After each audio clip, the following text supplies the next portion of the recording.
Hey everyone, I'm Rob Galbraith, the author of The End of Insurance as We Know It, which is published through Insurance Nerds. And I'm here today with Pankaj Parashar, the CEO of Purple Ant and the host of Purple Ponderings, which is seen on the Insurance Nerds YouTube channel. So welcome, Pankaj. How you doing?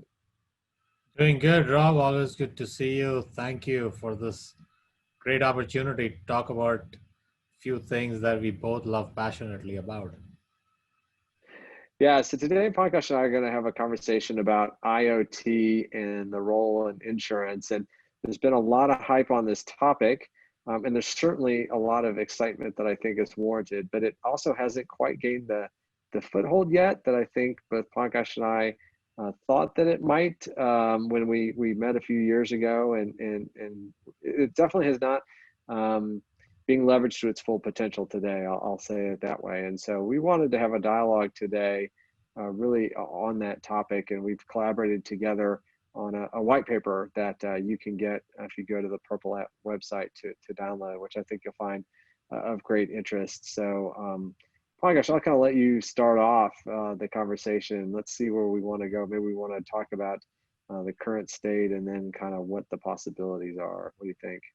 Yeah, absolutely. And I think you said something that's a great segue, which is, we talked about this topic a few years ago, and really what we saw, what was really lacking, or we saw it as an opportunity at that time was either way you can say it is that the industry pretty much had been doing making the same decisions around the same functions in similar ways for a long time, right? When we think about underwriting, right, assessing what the risk is, figuring out what the risk mitigation or risk management is all about, right? There was really some, let's say some ways that almost all carriers, whether there was large carriers or mid-sized carriers, they're all doing it the same way until we had a chat and we saw some of these newer technologies come around. But let's start by just maybe have you share, because you wrote a book about it, and people, if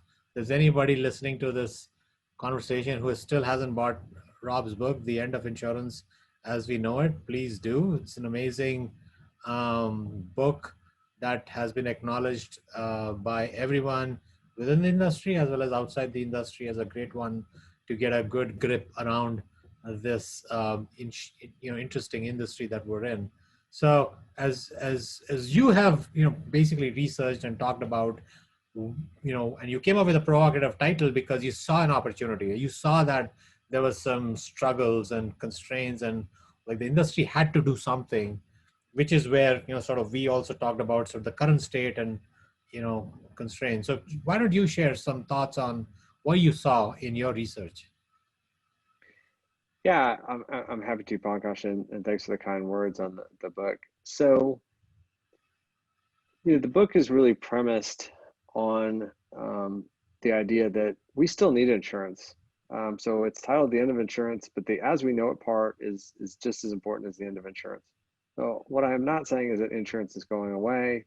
I'm not saying risk and exposure is going away, right? None of that's true. In fact, you could argue that during the time we're recording this in 2020, during the coronavirus pandemic, and we've got hurricane making landfall and all sorts of stuff going on, that there's more risk than ever. Like we live in this very volatile, chaotic world these days, and so if anything, right, risk is escalated, and people are looking for ways to protect themselves, to build in resilience, and so insurance is still as relevant today as it was over 300 years ago when it first started.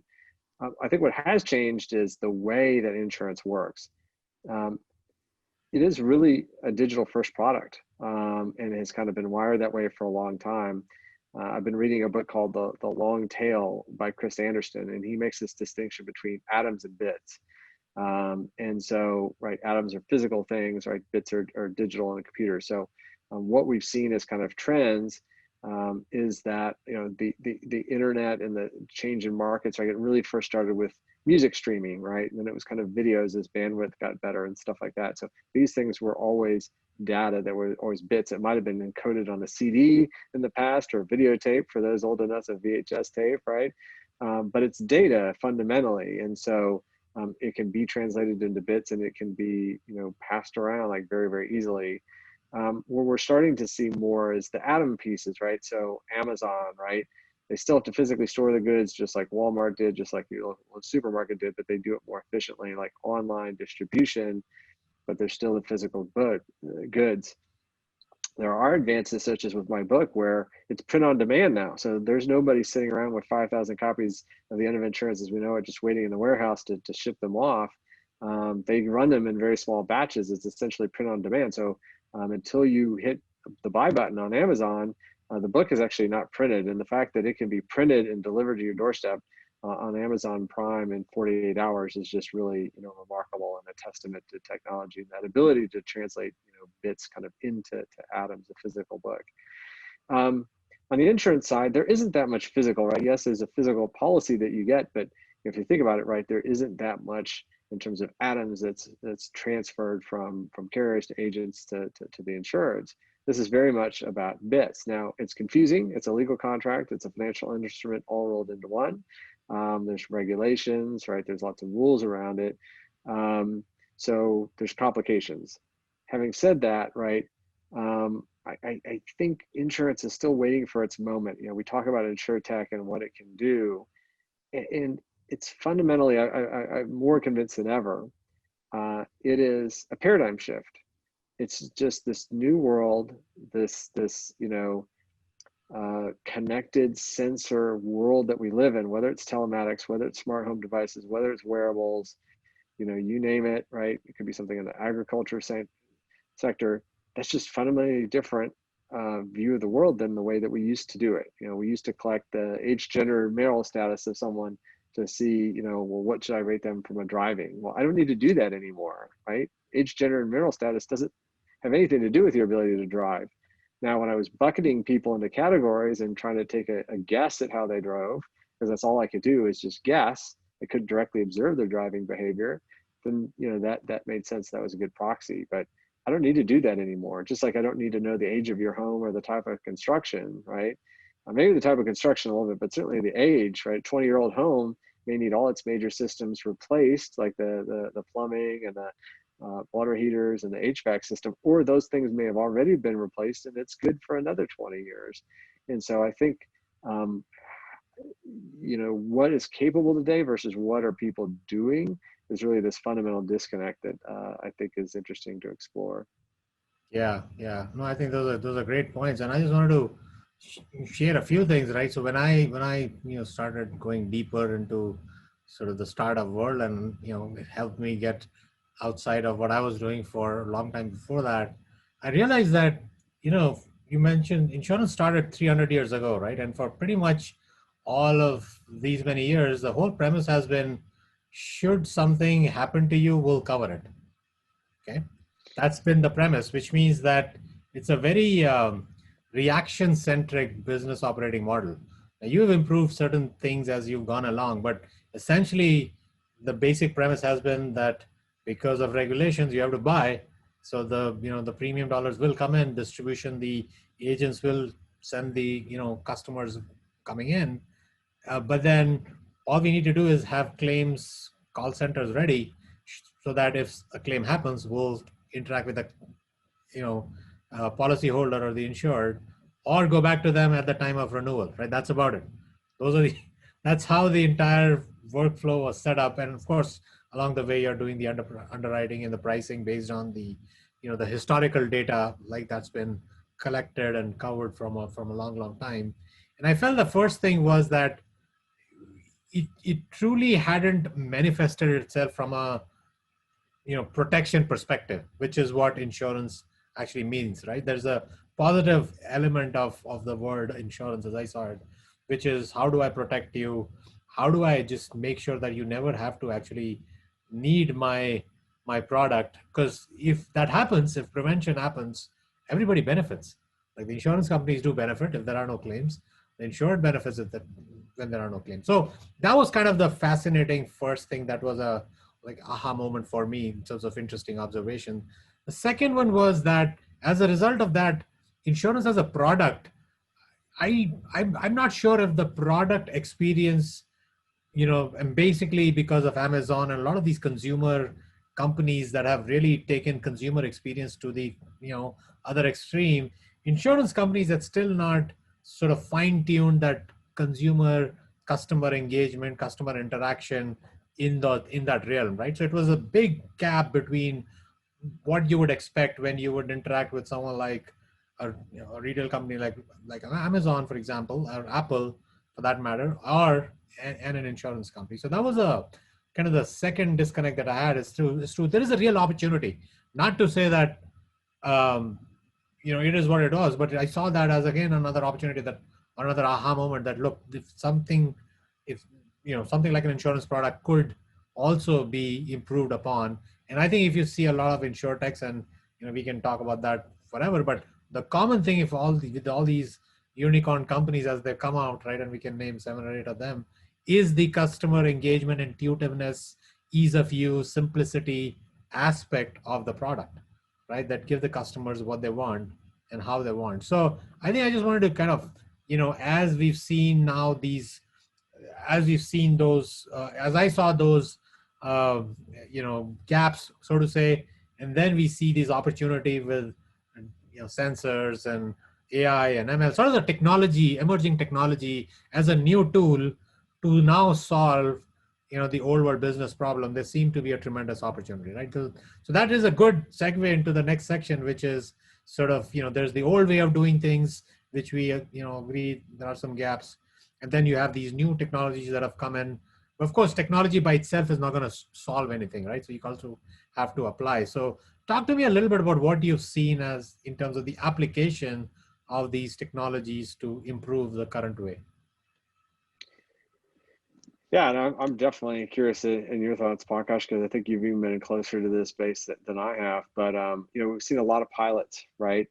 Somebody once called it pilot purgatory, which I love that term. Of so many pilots, so much learning, data collected, reaction of consumers. I would say that a lot of them, from my perspective, haven't necessarily resonated with consumers. Because they were done from the carrier's perspective, if that makes any sense at all, right? So they were looking, let me get this data for pricing or for underwriting or get a better assessment of the risk or whatever. So, there was some potential benefit for the carrier, but really it wasn't a compelling case for the insurer. So, on the margin, right? Could I help, shut off your water, prevent that loss? Maybe, right? But there just wasn't anything compelling. Can I give you a discount? Maybe I'll give you, 5% off, and mostly that's for the data, right? Or any losses I'm preventing or things like that. But I think it's actually been fascinating to me because carriers were some of the first ones actually touting a few years ago, right? Some of these IoT type devices, of which I'd never really heard of before. And I don't think of myself as having a particularly smart home, but we've been having internet Wi-Fi connection issues recently. My fifth grader just started school; it's all online, so I'm streaming videos all day. My wife works at home; she's streaming videos all day. My teenager, that's 19, out of high school, is gaming, and now my fifth grader is like on a Zoom call all day. And so we were having bandwidth connectivity issues. And so I went to go kind of manage the connectivity. I've got 32 devices connected to our Wi-Fi here at home. And, the Roomba, right? Like all the Amazon Echoes we've got in every room, all this. So I don't think of myself as having a particularly smart home yet. I've got this proliferation of devices and I can see them all because, I can go look at and see what's connected to the network. And so I think consumers, have really kind of raced ahead of insurance carriers that kind of, started early on in this space, but I haven't really seen anybody, really push through in a radical way yet. And so consumers have now, we're in the mass adoption curve of these technologies. They're not necessarily thinking of them for insurance use cases. They certainly don't necessarily want to take on a new device that somebody is offering them. And maybe they would, but they already have a lot of devices, right? So I think it's all about kind of working with what they have, and then meeting their needs. And their needs are going to be not just preventing losses, but just managing their home, managing their day to day. And so, having some type of ethnographic study, like really understanding the consumer behavior and then figuring out, okay, what can we enable? And again, that's what I mean by, I think it needs to be totally rethought. Just get a white sheet of paper out and kind of design this from scratch. Don't kind of bolt on your outmolded insurance model onto this space. I think that's been the mistake that a lot of companies have tried. They've fundamentally rethought the space of what this new technology enables. Yeah. I think you've given a really good perspective on sort of the what's been stopping the larger adoption of these technologies. And from my experience, there are a couple of things that sort of stand out, right? One is from a carrier perspective, you're right, like this whole, POC purgatory, right? Because you do a lot of pilots, those pilots have a start date and an end date, and that's about it. And the biggest reason for that is nothing to do with, I think it's more to do with sort of the culture that's currently present right within the carrier itself, right? Which is, here's a set of processes and tools and sort of the way the wheel works, right? So there's cogs in the wheel and the wheel works. Wheel keeps going on and on. So if you're trying to now innovation and this like introduction of something new, doing something differently, and I feel that a lot of the pilots, are truly there to demonstrate a certain value, right? So a lot of the conversation like we have is about what is the value. Let's capture what this potential value is. And a lot of our conversations are not just about how the carrier is going to see the value. That's going to come, and there's a lot of ideas that everybody can have around, hey, this is going to give you this kind of data, is going to help you make this kind of an underwriting decision better, and loss prevention, loss ratio improvement. But the big piece has been, in my mind, the whole consumer involvement, right? So when we started off with realize, especially in the case of IoT, you had lack of consumer adoption and ROI, right, for the carriers. Those were the two barriers that we saw as to why this technology hasn't been adopted. So we just started off with attacking both of these. Now, both of these are important, which is an opportunity as well as there's a downside to it, because you're now trying to do two things. One, with the consumers who've had a perception a certain way about insurance companies, and so now you have to change that, and they'd have to be okay with insurance companies saying that, listen, I want to actually build a product that is value of you, so help me understand what needs to be done for you to adopt this so that both of us benefit, right? That's a whole new ball game, and there's a lot of consumer psychology. So we actually spend a lot of our time researching, what do consumers want, right? What is that value exchange that consumers want and are okay with, and expect the insurance companies to provide? So that, I think, is one part of the missing link that's, at least in our area, we've seen as lacking, and it's critical, right? It's absolutely critical to have that be baked in. And the second one, like I said, was the ROI, right? The economics had to work. If the carrier, there's enough people inside the carrier that can shut ideas down, but the one thing that nobody can dispute are numbers and data, right? So literally you had to have a ROI calculation which said that I'm going to do all these things, here's the cost, and here's how the cost is way less than anything that I can save on a per policy basis, right? So we kind of looked at the details of what the ROI should be, and the advantage we had was we were starting from scratch, so we had no legacy products, right, that we had to bake in. And we said, let's just look at what does the market need and see if we can deliver to that, or provide that as the answer. So I think from a adoption standpoint, sometimes it's very hard to go against the culture. So you have to find the right entrepreneurial, forward, progressive leaders, especially at the VP C-suite level within the carrier, who has to sort of back this up, number one. Number two, involving the customer, right? Involving the insured is critical. And finally, the economics, because that's where the value comes in. And you can say that, listen, I'm going to try this out. If it works, here's why we could scale it, right? Because that's the big thing at the end of it. You want to operationalize what you're going to prove. Otherwise, it just becomes an experiment. And I think in this day and age, there are some companies that do a lot of experiments, but not everybody wants to just sort of know that we're going to do this experiment, burn the money, and be done with it, right? It's just, even though end up doing that, but they won't sign off and start off, on that lens. So that's sort of how we've seen sort of this whole, this tussle between new ideas coming up out there from a technology world and sort of their receptivity. But we're seeing more and more. I mean, I want to say this at the end of this segment, that we're seeing a little bit more of the carriers being open about this realization that they need true innovation leaders inside the company, right? Having and the profile of that innovation leader to me looks like a startup founder, if you ask me. Someone who's willing to take the risks, be okay if nothing comes out of it, and start from the ground up in terms of what that product needs to be, or what the customer uh, pain points are that need to be solved, right? Before they start applying the sort of the company specific, let's do it this way or that way. So anyway, I'm very passionate about this topic, so I know we kind of kept going on. But again, a great segue into what I think I wanted to just talk a little bit about, sort of the future and the opportunity, especially when it comes to home insurance and insurance in general, right? On the consumer side, on the personal line side, maybe on the commercial line sides too. What does that look like? Which and maybe touch upon sort of the the power of IoT and AI and ML and all these buzzwords. How does that look like from your perspective?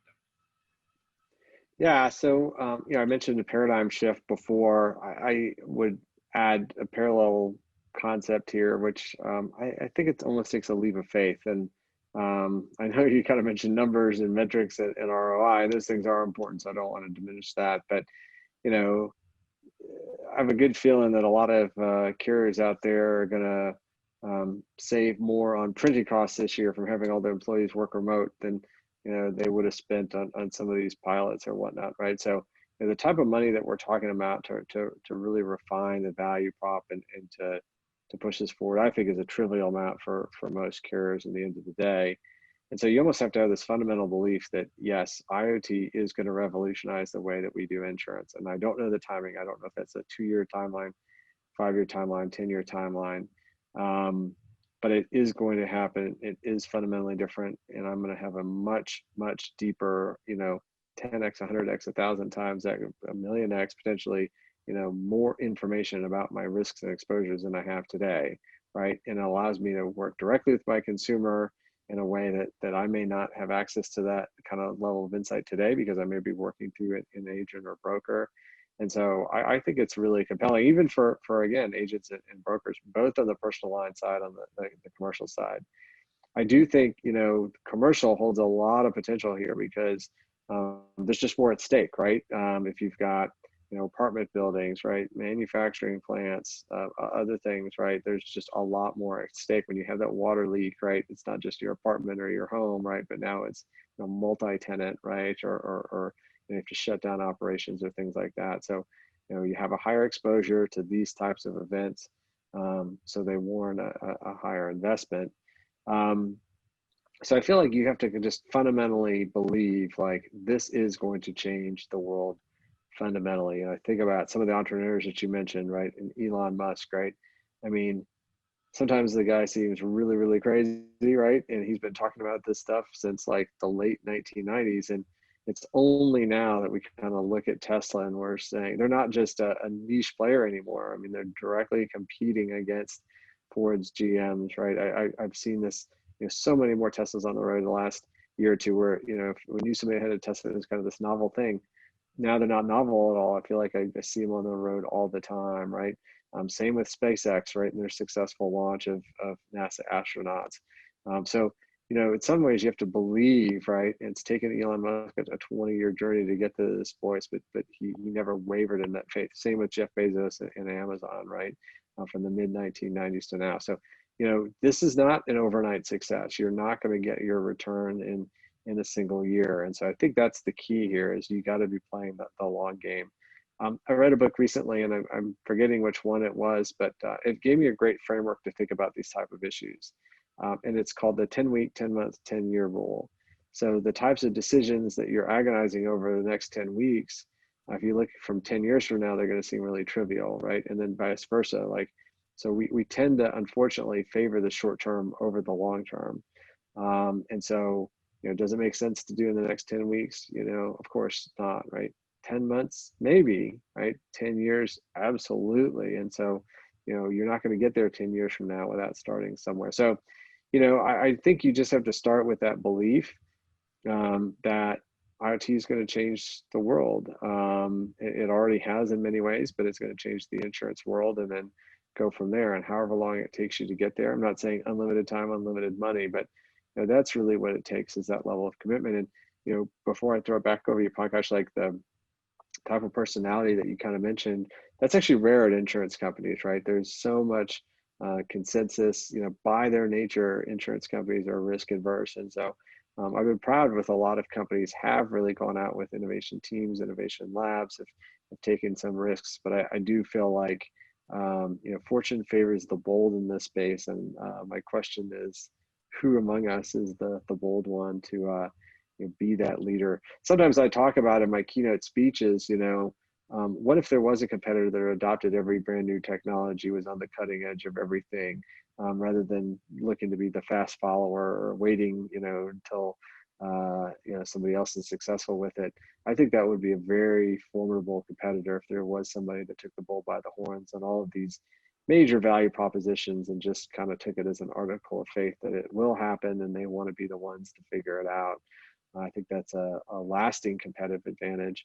Versus if I look at some of the companies today, even companies like Lemonade that have had major successful IPOs, at its core, I don't know that it's fundamentally different than another renters or homeowners company. Yes, they started offering pet insurance, but I don't see that it's radically different than other carriers out there. Obviously, great marketing, right? Great customer experience, things like that. So I'm really looking for novelty, right?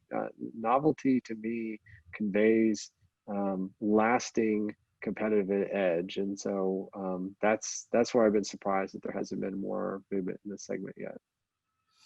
Yeah, no, I think that's really a very holistic answer. I think that some of the things that come to my mind, when I think about IoT and Internet of Things. I mean, in some ways, if you look at whether we look at Amazon or whether we look at Google, I mean, these companies became what they were because of people like us who were using our laptop computers, our mobile phones, both of which are IoT devices because they're capturing data that we are inputting into the machines. They just did a great job of figuring out, based on the work we were doing, based on the data that we were inputting into the system. They were making inferences on and obviously monetizing their data in many different ways, right? So they've been doing it for a long time. And I think when I think of IoT and I think of sensors and the opportunity, that's how it feels to me. I mean, I think it's said that the devices adoption is, I don't know what it is, supposed to be 72 billion by 2025 or something like that. Is growing at the rate of 20 to 30%. That ship has sailed, right? People are buying these gadgets. Every gadget, everything can be internet enabled. And if it's internet enabled, it is sending data. If they're sending data, then somebody can take that data. Now, you don't have to take the raw data. You gotta pick that data in. You gotta massage it. You gotta figure out what is the use case that I want to use this data for, and then apply it, right? Which is where we saw the opportunity that the raw data from an IoT. A lot of carriers ask me, I I don't think the raw data makes any sense for any carrier to pick up. Simply the raw data. What they're looking for is, what does this data tell us about assessing the risk of this insured? What does it tell us about managing the risk for this insured?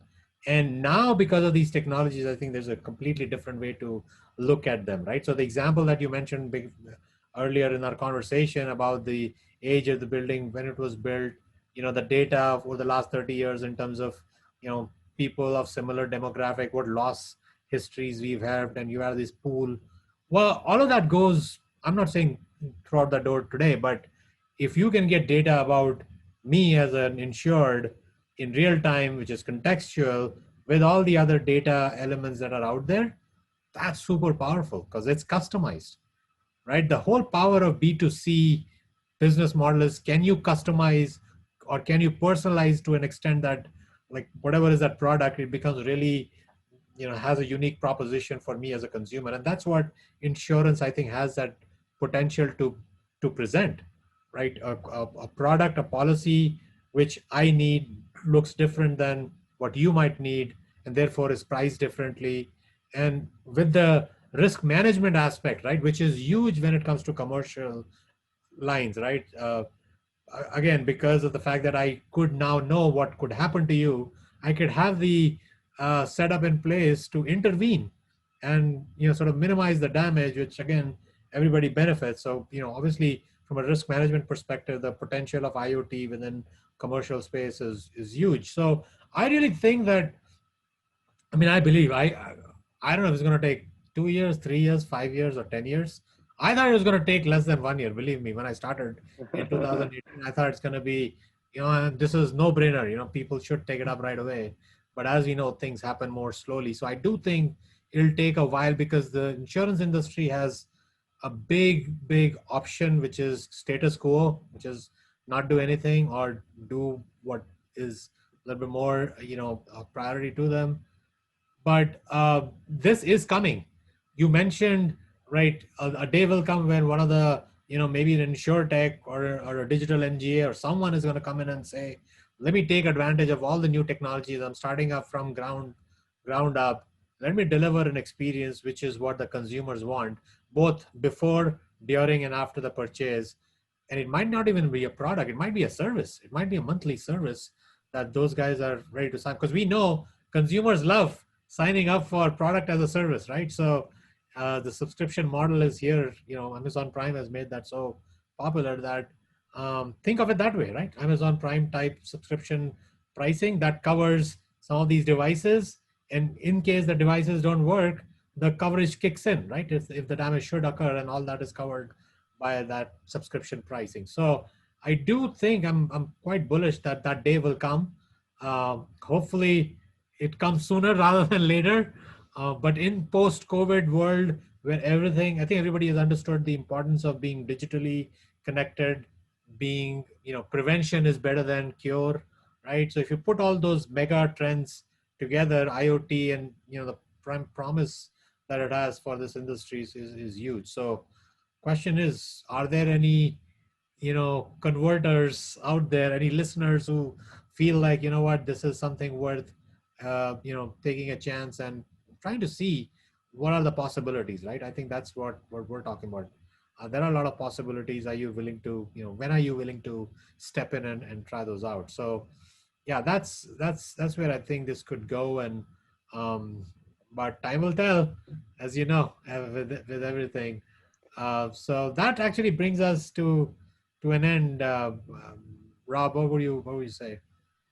Yeah, great thoughts, Pankaj. And it's funny, you mentioned launching in 2018, and I remember, being very, very excited for you. But I remember in the back of my mind, I'd kind of, one of my concerns was, oh, is he too late to the game?